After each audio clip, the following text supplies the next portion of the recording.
আজকে আমি রান্না করব কলার কাণ্ড বা অনেকে আমরা বলে থাকি থোড়।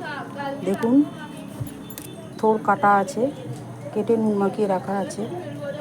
আর লাগছে আলু, কুমড়ো, বেগুন আর পেঁয়াজ। থোড়টাকে দেখুন চটকে রস ফেলে দেওয়া হয়েছে, এরম অবস্থায় এসেছে। আর মশলার মধ্যে লাগছে লবণ, চিনি,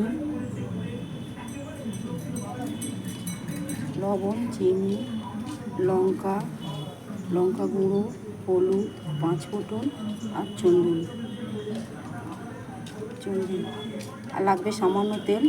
এবার শুরু করা যাক থোড়ের তরকারি। কড়া গরম হয়ে গেছে, এবার সাদা তেল দিচ্ছি। সাদা তেল দিলাম। ফোড়নের মধ্যে দেব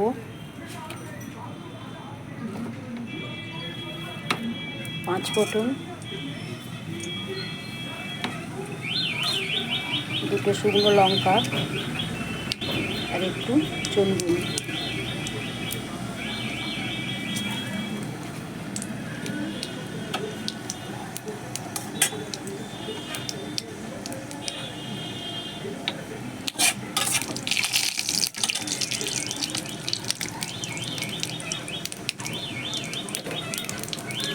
মশলাটা ভাজা হয়ে গেছে, এবার দেব আলু, কুমড়ো,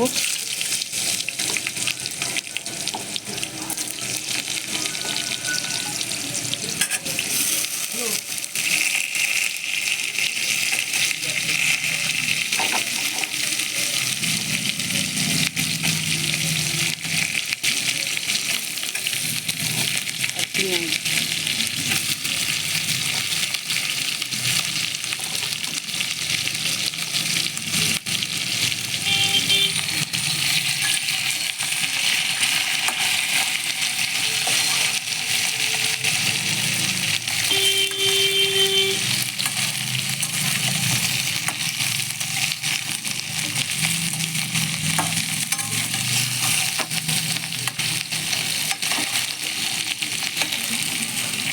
একটু ভাজা ভাজা করে নিই।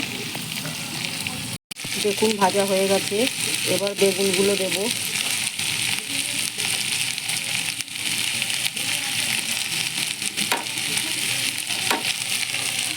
বেগুনগুলো দিয়ে দিলাম, একটু নাড়াচাড়া করে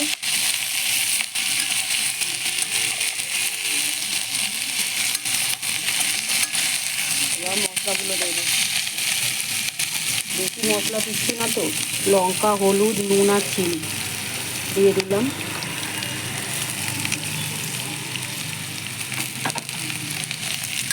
এবার একটু ভাজা করে নিই। মশলাগুলো একটু ভেজে নিয়ে,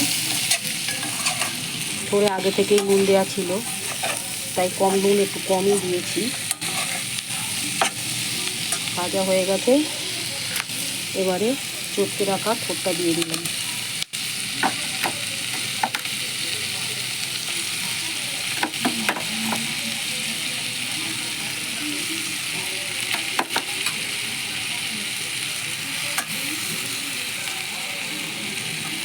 এবার একটু নেড়ে নিই।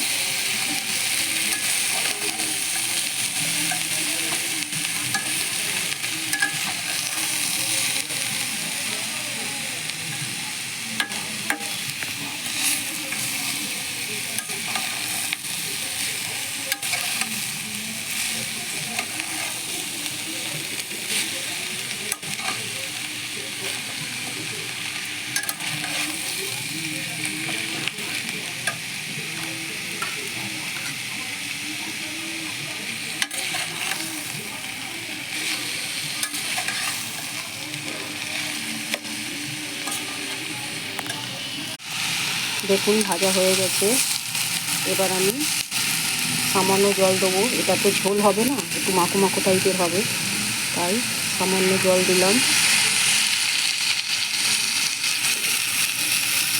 যতটুকু থোড়টা সেদ্ধ হতে লাগবে জল দিলাম।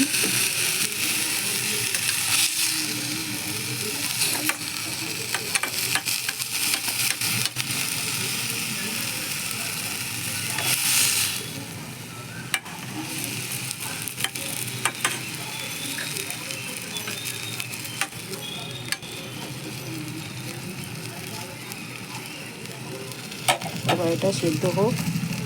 থোর এমন জিনিস, প্রেশার, সুগার, এমনকি শরীরে যাবতীয় সমস্যার জন্য থোর খাওয়া খুব উপকারী। তাই অবশ্যই চেষ্টা করবেন সপ্তাহে অন্তত 1 থেকে 2 দিন এই থোরের তরকারি খেতে। তাহলে দেখবেন অনেক শরীরটা সুস্থ হয়েছে। সবসময় তো ওষুধে কাজ হয় না, না। তরকারিটা সিদ্ধ হয়ে গেলে আবার ফিরে আসছি। দেখুন সিদ্ধ হয়ে গেছে তরকারি। এবার থোর এমনই জিনিস, আপনি যতই এটাকে শুকনো করতে যান কিছুতেই শুকনো হবে না, জল বের হবেই। সেক্ষেত্রে এই থোরটাকে শুকনো করার জন্য প্রত্যেকের বাড়িতে আটা ময়দা সবই থাকে।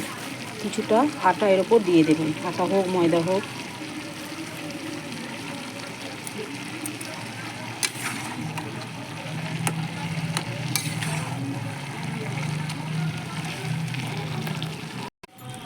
দেখুন আমাদের তরকারি রেডি।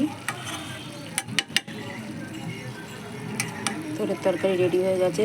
আর শুকনো করবো না, এবার গ্যাসটা আমি বন্ধ করে দিচ্ছি। হয়ে গেল কলার কাণ্ড বা থোড়ের তরকারি। বন্ধুরা, যাদের প্রেশার সুগার থাকে তাদের সপ্তাহে অন্তত 2 দিন এটা খেলে অনেক উপকার দেয়। আমি এটা সকাল সকাল রান্না করি, টিফিনে খাওয়ানোর ব্যবস্থা করি। কারণ দুপুরের সময় তো মাছ মাংস বা ডিম থাকে, তখন এগুলো কেউ খাবে না, কারণ একটু বুনো জিনিস। এটা দুপুরের দিকে, সকালের দিকে খাওয়ালে তবু একটু খাবে, কিন্তু দুপুরে ওই মাছ মাংস বা ডিমের সঙ্গে দিলে কেউই খাবে না। তাই এটা আমি সকালে টিফিনের সঙ্গে খাওয়াই। আপনারাও খেয়ে দেখবেন, অনেক উপকার আসবে, বিশেষ করে যাদের প্রেশার ও সুগার থাকে। আজকের মধ্যে এখানে বিদায়।